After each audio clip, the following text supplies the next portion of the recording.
Hello दोस्तों, कैसे आप सभी। उम्मीद करता हूँ एकदम बढ़िया हूँ और अपनी आरआरबी एनटीपीसी की तैयारी भी काफ़ी अच्छी तरीके से कर रहे हो। तो दोस्तों आज की इस वीडियो में आपके लिए जीके जीएस के मोस्ट इंपोर्टेंट क्वेश्चन लेके आऊँ जो दोस्तों आपके एग्जाम चल रहे हैं RRB NTPC under graduate level के, तो उनसे संबंधित दोस्तों ये क्वेश्चन है। तो ये क्वेश्चन आपके लिए काफ़ी इंपॉर्टेंट होने वाले हैं क्योंकि दोस्तों इन्हीं से संबंधित क्वेश्चन पूछे जा रहे हैं और इन्हीं टॉपिक से ज़्यादा प्रश्न आ रहे हैं। तो दोस्तों वीडियो को शुरू से लेकर एंड तक जरूर वॉच करना। तो चलिए दोस्तों आज की इस वीडियो का पहला प्रश्न स्टार्ट करते हैं। दोस्तों आज की इस वीडियो का पहला प्रश्न है, हुमायूं का मकबरा किसने बनवाया था। तो दोस्तों आपको ध्यान रखना है, वो बनाया था हुमायूं की पत्नी हमीदा बानो बेगम ने। अगर पूछा है कि दोस्तों ये कहाँ पे है, तो दोस्तों आपको ध्यान रखना है ये है दोस्तों दिल्ली में। आपको ध्यान रखना है कि दोस्तों जो हुमायूं का मकबरा है इसे दोस्तों 1993 में यूनेस्को की विश्व धरोहर सूची में शामिल किया गया है। अगर बात करते हैं इसके साथ कौन से और स्थल को भारत के को यूनेस्को की सूची में शामिल किया गया था, तो दोस्तों 1993 में कुतुब मीनार को भी यूनेस्को की सूची में शामिल किया गया था। अगर हिंदू के प्रमुख युद्धों की बात करते हैं तो दोस्तों आपको ध्यान रखना है इसने दोस्तों चौसा का युद्ध लड़ा था 1539 में, जो दोस्तों शेरशाह सूरी के मध्य हुआ था। और 1540 में कन्नौज या बेलगाम का युद्ध भी दोस्तों इसने शेरशाह सूरी के मध्य लड़ा था। और आपको ध्यान रखना है कि दोस्तों इन दोनों युद्धों में इसकी हार हुई थी। नेक्स्ट प्रश्न दोस्तों, रजत जयंती किस घट वर्ष को कहा जाता है। तो दोस्तों आपको ध्यान रखना है वो कहा जाता है दोस्तों 25 वर्ष पूरे होने पर दोस्तों किसी वस्तु या किसी व्यक्ति की रजत जयंती बनाई जाती है। 50 की बात करते हैं तो दोस्तों 50 पे आपको ध्यान रखना है कि स्वर्ण जयंती मनाई जाती है। 60 की बात करते हैं तो दोस्तों आपको ध्यान रखना है 60 पे हरिका या हरिक जयंती मनाई जाती है। 75 पे दोस्तों प्लेटिनम जयंती मनाई जाती है। नेक्स्ट प्रश्न दोस्तों, भारत के संविधान में अनुच्छेद 123 किससे संबंधित है। तो दोस्तों अनुच्छेद 123 है, उसके तहत दोस्तों राष्ट्रपति होते हैं वो अध्यादेश जारी करते हैं। और राज्यपाल की बात करते हैं तो दोस्तों वो 213 के तहत अध्यादेश जारी करते हैं, ये आपको ध्यान रखना है। चुनाव आयोग की बात करते हैं तो दोस्तों निर्वाचन आयोग या चुनाव आयोग, इसका उल्लेख दोस्तों अनुच्छेद 324 से लेकर 329 तक है। नेक्स्ट प्रश्न दोस्तों, भारत में नवाब वाजिद अली शाह को किस ब्रिटिश सरकार ने गद्दी से हटाया, यानी किस ब्रिटिश गवर्नर ने गद्दी से हटाया था। तो दोस्तों आपको ध्यान रखना है वो था दोस्तों डलहौजी। आपको पता ही होगा कि दोस्तों इसने व्यापक सिद्धांत यानी हड़प की नीति लागू की थी। इसी के तहत दोस्तों इसने अवध को भी छीन लिया था। और दोस्तों जो नवाब वाजिद अली शाह हैं वो आपको ध्यान रखना है कि ये दोस्तों अवध के अंतिम नवाब। नेक्स्ट प्रश्न दोस्तों, भारत में पंचायती राज व्यवस्था का संवैधानिक प्रावधान किस वर्ष लागू हुआ। यानी दोस्तों जो पंचायती राज व्यवस्था है वो दोस्तों आपको पता ही होगा 73वें संविधान संशोधन के द्वारा इसे संवैधानिक दर्जा मिला है। और दोस्तों वो हुआ था 1992 में, और ये दोस्तों संविधान संशोधन था ये 1993 में लागू हुआ था। अगर बात करते हैं सर्वप्रथम पंचायती राज व्यवस्था कहाँ से शुरू हुई, तो दोस्तों आपको ध्यान रखना है वो हुई थी दोस्तों राजस्थान के नागौर से 1959 में, ये आपको ध्यान रखना है। नेक्स्ट प्रश्न दोस्तों, लीग ऑफ नेशन की स्थापना किस वर्ष की गई। तो दोस्तों आपको ध्यान रखना है जो लीग ऑफ नेशन है इसकी दोस्तों अंतर्राष्ट्रीय शांति बनाए रखने के लिए इसकी स्थापना प्रथम विश्व युद्ध के बाद 10 जनवरी 1920 में की थी। और दोस्तों जो यूएनओ है यानी संयुक्त राष्ट्र संघ है इसकी स्थापना द्वितीय विश्व युद्ध के बाद यानी 1945 में की गई थी, ये आपको ध्यान रखना है। नेक्स्ट प्रश्न दोस्तों, भारत की पहली महिला मुख्य न्यायाधीश यानी चीफ जस्टिस किस राज्य उच्च न्यायालय में नियुक्त की गई थी। तो दोस्तों आपको ध्यान रखना है वो की गई थी हिमाचल प्रदेश के उच्च न्यायालय में। अगर बात करते हैं वो कौन थी, तो दोस्तों आपको ध्यान रखना है वो थी दोस्तों लीला सेठ। अगर बात करते हैं कि सर्वोच्च न्यायालय यानी कि सुप्रीम कोर्ट की पहली महिला न्यायाधीश, तो दोस्तों वो थी फातिमा बीबी। अगर सुप्रीम कोर्ट की मुख्य न्यायाधीश पूछा जाए तो दोस्तों आपको ध्यान रखना है अभी तक कोई भी महिला सुप्रीम कोर्ट की मुख्य न्यायाधीश नहीं बनी है। नेक्स्ट प्रश्न दोस्तों, भारत में किस पंचवर्षीय योजना को पीपल्स प्लान कहा गया था। तो दोस्तों आपको ध्यान रखना है, बहुत ही दोस्तों 9वीं पंचवर्षीय योजना। आप मुझे कमेंट में ये बताना कि दोस्तों ये 9वीं पंचवर्षीय योजना कब से कब तक चली थी। ये क्वेश्चन आपके लिए टेस्ट के रूप में होने वाला है। पहली पंचवर्षीय योजना की बात करते हैं तो दोस्तों वो 1951 से लेकर 56 तक चलाई गई थी और दोस्तों ये कृषि से संबंधित थी और आपको ध्यान रखना है कि हेमोडोमोर मॉडल पर आधारित थी। अब तक दोस्तों टोटल 12 पंचवर्षीय योजनाएं हुई हैं, जिनमें से दोस्तों लास्ट वाई हुई थी यानी 12वीं हुई थी 2012 से लेकर 17 तक। नेक्स्ट प्रश्न दोस्तों, भारत के किस राज्य को 7 बहनों का प्रवेश द्वार कहा जाता है। तो दोस्तों आपको ध्यान रखना है, जो उत्तर पूर्व के राज्य हैं वो दोस्तों 7 सिस्टरों में यानी 7 सिस्टरों में शामिल हैं, लेकिन दोस्तों उनमें से सिक्किम शामिल नहीं है। अगर बात करते हैं कि दोस्तों 7 बहनों का प्रवेश द्वार किसे कहा जाता है, तो दोस्तों आपको ध्यान रखना है वो कहा जाता है असम को। नेक्स्ट प्रश्न दोस्तों, दिल्ली सल्तनत के किस सुल्तान को लाख बख्शी कहा जाता था। तो दोस्तों आपको ध्यान रखना है वो कहा जाता था कुतुबुद्दीन ऐबक को। लाख बख्शी का अर्थ होता है लाखों का दान देने वाला। अगर बात करते हैं कुतुबुद्दीन ऐबक, तो दोस्तों आपको ध्यान रखना है इसने गुलाम वंश की स्थापना की थी। दोस्तों ये मोहम्मद गौरी का गुलाम था और दोस्तों इल्तुतमिश कुतुबुद्दीन ऐबक का गुलाम था, इसलिए दोस्तों इल्तुतमिश को गुलामों का गुलाम भी कहा जाता है। नेक्स्ट प्रश्न दोस्तों, पंच सिद्धांतिका नामक ग्रंथ किसने लिखा था। तो दोस्तों आपको ध्यान रखना है पंच सिद्धांतिका नामक पुस्तक या ग्रंथ है, ये दोस्तों बरहामीर द्वारा लिखा गया है, जो दोस्तों खगोलीय शास्त्री थे। अगर बात करते हैं दोस्तों ये किसके दरबार में रहा करते थे, तो दोस्तों जो चंद्रगुप्त द्वितीय तो गुप्त वंश के शासक जिन्हें विक्रमादित्य कहा जाता था, सर्वप्रथम इन्हीं के दरबार में नवरत्न रहा करते थे। उन्हीं के नवरत्नों में दोस्तों बरहामीर भी शामिल थे, ये आपको ध्यान रखना है। नेक्स्ट प्रश्न दोस्तों, भारत का कौन सा राज्य ब्लू पोट्री के लिए संबंधित है या प्रसिद्ध है। दोस्तों ब्लू पोट्री का है तो दोस्तों आपको ध्यान रखना है, जो ब्लू पोट्री है वो दोस्तों राजस्थान की एक पारंपरिक कला है, ये आपको ध्यान रखना है, यानी इसका राइट आंसर हो जाएगा राजस्थान।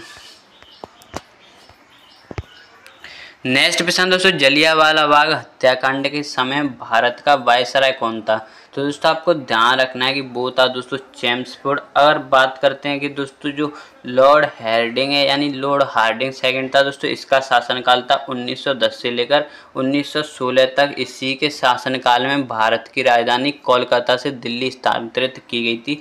बात करते हैं विलिंगटन, तो दोस्तों आपको ध्यान रखना है इसका शासनकाल 1932 से लेकर 36 तक था। और आपको ध्यान रखना है जो द्वितीय गोलमेज सम्मेलन और तृतीय गोलमेज सम्मेलन हुए थे वो दोस्तों इसी के शासनकाल में होते हैं, ये आपको ध्यान रखना है।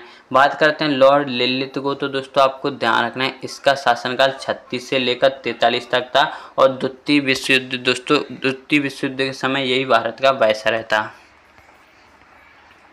नेक्स्ट प्रश्न दोस्तों, नासिक प्राचीन शिलालेख किस शासक से संबंधित हैं। तो दोस्तों आपको ध्यान रखना है ये है दोस्तों गौतमी पुत्र सातकर्णी से। अगर पूछा जाए कि दोस्तों ये किस वंश से संबंधित है, दोस्तों इस तरह से भी क्वेश्चन आता है कि गोमती पुत्र सातकर्णी किस वंश से संबंध रखते हैं, तो दोस्तों आपको ध्यान रखना है वो रखते हैं सातवाहन वंश से। अगर बात करते हैं समुद्रगुप्त, तो दोस्तों इन्हें भारत का नेपोलियन भी कहा जाता है, जो दोस्तों गुप्त वंश के एक शासक हैं। और दोस्तों जो इनकी मोहरें मिली हैं इन पर दोस्तों इन्हें बीड़ा बजाते हुए दिखाया गया है, यानी ये संगीत प्रेमी या बीड़ा प्रेमी थे, ये आपको ध्यान रखना है। अशोक की बात करते हैं तो दोस्तों आपको ध्यान रखना है कि जो अशोक हैं वो दोस्तों मौर्य वंश के एक शासक थे। और आपको ध्यान रखना है कि इन्होंने दोस्तों एक प्रमुख युद्ध यानी कलिंग का युद्ध लड़ा था 261 ईस्वी में, और इसी के बाद इन्होंने बौद्ध धर्म को अपना लिया था। नेक्स्ट प्रश्न दोस्तों, इंडियन एसोसिएशन की स्थापना किसने की थी। तो दोस्तों जो इंडियन एसोसिएशन है इसकी स्थापना सुरेंद्र नाथ बनर्जी जी ने की थी। कब की थी, तो दोस्तों आपको ध्यान रखना है कि वो की थी 1876 में। अगर बात करते हैं दादा भाई नौरोजी, तो दोस्तों आपको ध्यान रखना है दादा भाई नौरोजी इन्होंने दोस्तों डैन का सिद्धांत यानी धन्य काशी का सिद्धांत दिया था, और ये भारत के पहले ऐसे व्यक्ति थे जिन्होंने दोस्तों राष्ट्रीय आय का अनुमान सर्वप्रथम लगाया था। बात करते हैं बंकिम चंद्र चट्टोपाध्याय, तो दोस्तों इनकी एक पुस्तक है आनंद मठ, इसी से दोस्तों भारत का राष्ट्रीय गीत वंदे मातरम लिया गया है। नेक्स्ट प्रश्न है दोस्तों, सिराजुद्दौला को प्लासी युद्ध यानी जो हुआ था 1757 में किसने धोखा दिया था, तो दोस्तों आपको ध्यान रखना है वो दिया था दोस्तों मीर जाफर ने। इसे दोस्तों क्लाइव का गीदड़ भी कहा जाता है, यानी जो मीर जाफर है इसे दोस्तों क्लाइव का गीदड़ कहा जाता है। क्लाइव आपको पता ही होगा, इसी के विरुद्ध दोस्तों सिराजुद्दौला ने प्लासी का युद्ध लड़ा था। और बात करते हैं दोस्तों कि हैदर अली, तो दोस्तों हैदर अली थे वो दोस्तों टीपू सुल्तान के पिता थे। और टीपू सुल्तान की बात करते हैं तो दोस्तों आपको ध्यान रखना है इनकी मृत्यु दोस्तों तीसरे मैसूर आंग्ल युद्ध में हो गई थी। नेक्स्ट क्वेश्चन दोस्तों, गिब्राल्टर जर डमरू मध्य किन दो देशों के को जोड़ता है, तो दोस्तों आपको ध्यान रखना है वो जोड़ता है दोस्तों स्पेन और मोरक्को को। जो दोस्तों आपको स्पेन की बात करते हैं तो दोस्तों ये यूरोप में आता है, मोरक्को अफ्रीका में आता है। बात करते हैं दोस्तों कि भारत और श्रीलंका के मध्य कौन सी जल संधि है, तो दोस्तों ये आप मुझे कमेंट में बताना। ये क्वेश्चन आपके लिए टेस्ट के रूप में होने वाला है। जो क्वेश्चन मैं आपको टेस्ट के रूप में दे रहा हूँ इनका आंसर आप मुझे जरूर बताना और कमेंट में ये जरूर बताना कि आपके इनमें से कितने क्वेश्चन सही थे। नेक्स्ट क्वेश्चन दोस्तों, कृष्णदेवराय किस राजवंश से संबंध रखते हैं या शासक थे, तो दोस्तों वैसे तो ये विजयनगर साम्राज्य के शासक थे, लेकिन दोस्तों विजयनगर साम्राज्य पर भी 4 वंशों ने शासक किया था, जिनमें से दोस्तों जो कृष्णदेवराय हैं वो दोस्तों तुलु वंश से संबंधित है। और कृष्णदेवराय विजयनगर साम्राज्य के सबसे शक्तिशाली राजा भी हैं, ये आपको ध्यान रखना है। इनके दरबार में दोस्तों अष्टदिग्गज रहा करते थे, जो दोस्तों तेलुगु कवि थे, जो दोस्तों काफी बार पूछा जाता है। नेक्स्ट क्वेश्चन दोस्तों, किसने गुलामगिरी पुस्तक लिखी थी, तो दोस्तों आपको ध्यान रखना है जो गुलामगिरी पुस्तक है वो दोस्तों ज्योतिबा फूले द्वारा लिखी गई है। और दोस्तों इन्होंने सत्यशोधक समाज की स्थापना 1873 में की थी, ये आपको ध्यान रखना है।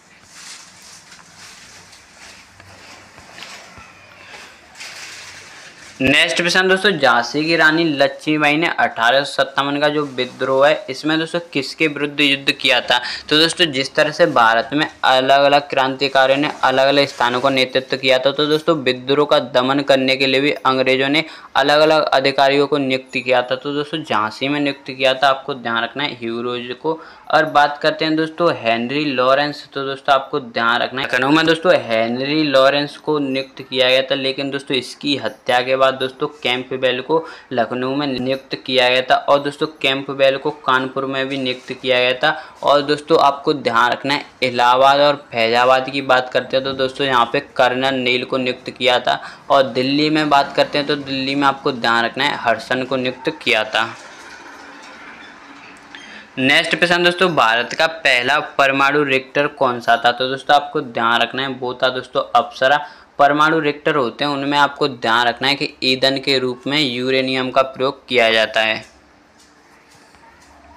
नेक्स्ट क्वेश्चन दोस्तों, सप्त सिंधु का उल्लेख किस ग्रंथ में मिलता है, तो दोस्तों सप्त सिंधु क्या है, तो दोस्तों सिंधु और इसकी 5 मुख्य सहायक नदी है और दोस्तों सरस्वती को मिलाकर जो दोस्तों 7 नदियां बनती हैं उनको दोस्तों सप्त सिंधु कहा जाता है। या दोस्तों यहाँ पे ये 7 नदियां होती हैं उस स्थान को सप्त सिंधु कहा जाता है। बात करते हैं इसका उल्लेख किस ग्रंथ में, तो दोस्तों इसका उल्लेख ऋग्वेद में, जिसे दोस्तों सबसे प्राचीन वेद माना जाता है। इसमें दोस्तों टोटल 10 मंडल है। अगर बात करते हैं अथर्ववेद, तो दोस्तों आपको ध्यान रखना है इसमें दोस्तों ज़्यादातर बीमारियों के उपचार का वर्णन किया गया और जादू टोना का भी इसमें वर्णन है। और दोस्तों इसी में एक उपनिषद है मुंडकोपनिषद, जिससे दोस्तों भारत का राष्ट्रीय वाक्य या दोस्तों आदर्श वाक्य सत्यमेव जयते लिया गया है। अगर सामवेद की बात करते हैं तो दोस्तों आपको ध्यान रखना है जो सामवेद है इसमें दोस्तों संगीतों का वर्णन किया गया है। आप कमेंट में ये बताना कि जो यजुर्वेद है इसमें दोस्तों किसका वर्णन किया गया है, ये क्वेश्चन आपके लिए टेस्ट के रूप में। नेक्स्ट क्वेश्चन दोस्तों, प्लांक स्थिरांक की इकाई क्या होती है, तो दोस्तों आपको ध्यान रखना है जो प्लांक स्थिरांक या नियतांक है इसकी इकाई होती है दोस्तों जूल सेकंड। अगर इसका मान पूछा जाए तो दोस्तों आपको ध्यान रखना है कि इसका दोस्तों साइन होता है वो होता है h। अगर इसका मान पूछा जाए तो दोस्तों आपको ध्यान रखना है वो होता है 6.6 × 10⁻⁻34, ये आपको ध्यान रखना है।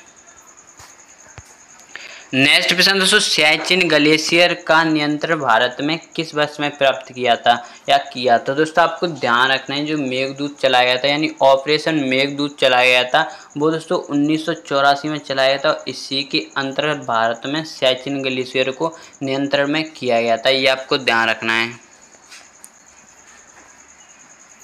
नेक्स्ट क्वेश्चन दोस्तों, भारत में राष्ट्रीय विज्ञान दिवस कब मनाया जाता है, तो दोस्तों आपको ध्यान रखना है ये मनाया जाता है 28 फरवरी को। 5 जून को विश्व पर्यावरण दिवस मनाया जाता है, जो दोस्तों पहली बार 1972 में मनाया गया था। तो दोस्तों ये है इस वीडियो का लास्ट प्रश्न था। आई होप आपको ये वीडियो काफ़ी पसंद आया होगा। अगर आप इसी तरह की और इंटरेस्टिंग वीडियो देखना चाहते हो तो प्लीज़ कमेंट में ज़रूर बताना कि आप किस टॉपिक पे वीडियो चाहते हो।